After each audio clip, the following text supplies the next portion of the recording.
حضور صلی اللہ علیہ وسلم کا آسمانوں کا سفر۔ ابو ذر غفاری رضی اللہ تعالیٰ عنہ یہ حدیث بیان کرتے تھے کہ نبی کریم صلی اللہ علیہ وسلم نے فرمایا کہ میرے گھر کی چھت کھول دی گئی، اس وقت میں مکہ میں تھا۔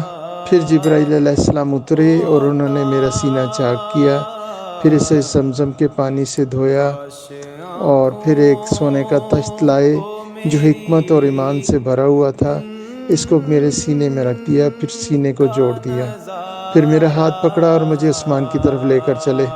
جب میں پہلے آسمان پر پہنچا تو جبرائیل علیہ السلام نے آسمان کے دروازے سے کہا کھولو۔ اس نے پوچھا آپ کون ہیں؟ جواب دیا کہ جبرائیل۔ پھر انہوں نے پوچھا کیا آپ کے ساتھ کوئی اور بھی ہے؟ جواب ملا ہاں، میرے ساتھ محمد صلی اللہ علیہ وسلم ہیں۔ انہوں نے پوچھا کہ کیا ان کے بلانے کے لیے آپ کو بھیجا گیا تھا؟ کہا جی ہاں۔ پھر جب انہوں نے دروازہ کھولا تو ہم پہلے آسمان پر چڑھ گئے۔ وہاں ہم نے ایک شخص کو بیٹھے ہوئے دیکھا، ان کے داہنی طرف کچھ لوگوں کے جھنڈ تھے اور کچھ جھنڈ بائیں طرف تھے۔ ستارہ